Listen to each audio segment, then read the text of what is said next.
Over the years, our Barbara Walters has interviewed everyone who is anyone, but one of her most memorable interviews, playful and tough, was with Muhammad Ali in 1978. He was at a crossroads in his career after being defeated by Leon Spinks in one of the biggest upsets in boxing history. One legend interviewing another. If I didn't know you, we'd never met, I'd never heard of you. Describe Muhammad Ali for me. Well, I'm just a person like everybody else, just popular. What would Muhammad Ali have been today had he stayed Cassius Clay? I really don't know. I often think about it. When I started boxing, I was 12 years old. It was just for fun, just for sport. And won the Golden Gloves, the Olympics, and found out I could make a living, turn professional. Here I am, but I don't know what I would have been.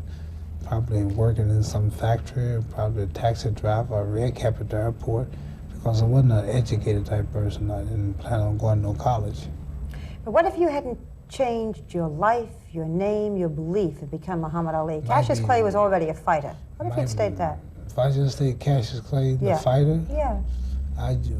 You wouldn't be here probably today interviewing me. You couldn't ask me the questions you're talking to me because you can't go ask me no other boxer. The questions you're probably going to have laid out for me. My name wouldn't be Muhammad Ali. I wouldn't be the world's most famous human. See, I'm the world's most recognized face. Do you like yourself? Do you feel that you're a success as a man? Well, that's where mainly the success comes. Mainly a black man to be in white America and to say what I've said and to do what I've done and still number one. I mean, this don't happen in Hollywood. This don't happen in Beverly Hills to those black people. They don't stand up and say and do the things I do if it means jeopardize the life of the money. So I'm more successful and proven that I'm a man than anything else. Is there anything you don't like about yourself? Oh, a lot of things. Well, name one or two or 20 or 30. I gain weight too easy. Yeah. I don't like that. I'm lazy. I don't pray as much as I should pray. How often do you pray? About twice a day. How often should you pray? 5 times a day. Muslim. And I don't attend religious services like I should. I may attend twice, once a month, when it should be at least twice a week. A lot of things I don't like, I gotta straighten out. I don't like, my heart's too good. I'm always, if somebody's in need and really in need, I'm always trying to help them if I can. Well, that's a good thing. Yeah, Do you have a temper? Only with those who I dearly love. If I don't love you, I don't care nothing about what you do or what you say about me. But if my wife should make me a little angry, I can get a temper off my children, my mother, my father, my brother. But if you're no kin to me or I don't love you, then I don't care. That's why publicity, bad press, bad write-ups, all the controversy don't mean nothing. As long as I'm right with Elijah Wallace Muhammad, my spiritual leader, and my family, I don't care about the whole world. Did you ever hit a man outside of the ring? No. Would you be scared to? Well, if you do something like that, you would be so angry at the time, or you'd be such a method of self-defense involved until I wouldn't have time to be scared, or I would feel just in doing so. But I wouldn't hit nobody unless it meant to save my life or my wife or my family.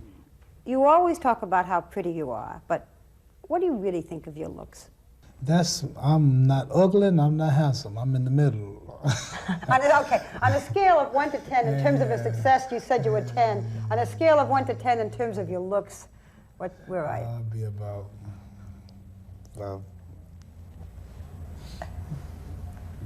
8. About 8. Ah, oh, the modesty, the modesty. Ali, it's 14 years since you became heavyweight champion of the world, and you say now that you're going to win it for the 3rd time. You will be the only man ever to have regained the title. 3 times. 3 times. What if you don't? What if you don't? No, I don't. It's that simple. I don't. Is it that simple? Yeah, I just don't. Would it break your heart? No. That's why people are so shocked when I lost to Frazier. No excuses, he won. When I lost to Ken Norton, broke my jaw, he won. When I lost to Spinks, he won. But But I have people thinking that if I lose or if something bad happens to me, I'll jump out a window. See, my faith is not in worldly things, really. I'm a spiritual man. But it's a way of life for you. It's money. It's an entourage. It's a feeling about yourself. I'd give it all of all that. up tomorrow, find a job pumping gas in a gas station if I had to, and me and my wife and my children get a 2-room apartment and 1 bathroom, 1 kitchen, and be happy. Really? Yes, ma'am. What happens to all the people around Be you? happy. What happens to the 50 people you Oh, take care of and support and who are part of your I don't world? support 50 people. That's no, what I read in the New York Times. No, all great kings and all great. I'm a great man. I'm one of the world's greatest humans. So I got a crew. So what? You got a crew. You a TV lady. You got a little crew. Trucks all out here and wires all lined up and for you. Now I'm a world man. Can I have 2 or 3 people? Can I have a little crew? It's not who do you think you are. It's, oh, please take care of yourself. Don't end up with nothing. It really is much more sympathetic. Well, I don't worry about it. I don't even worry about it. Is God black? No, God has no color. He sees though he has no eyes. He hears though he has no ears. He remembers everything without the aid of mind or memory. He's not a man or not a woman. Are you afraid of dying? No. No. I'm afraid of knowing I'm going to die. I'm not afraid of dying. I'm afraid of knowing that I'm getting ready to die, like I'm in an airplane. And we said, pilot says, ladies and gentlemen, fasten your seatbelts. So it looks like we're going to have a little rough weather. And we know that it's crashing. This is not a dream. It's not a movie. The plane is crashing. I'm falling. That scares me. But the dying itself doesn't scare me. If you had 1 year, if you knew you had 1 year left to live, what would you do? If I knew I had 1 year left to live, what would I do? I'd do all I could to please God, not in a hypocritical way where he knows that I'm doing it because I'm just going to die. Yeah. I'll try my best to get as sincere as I can to get right with God so I can go to heaven.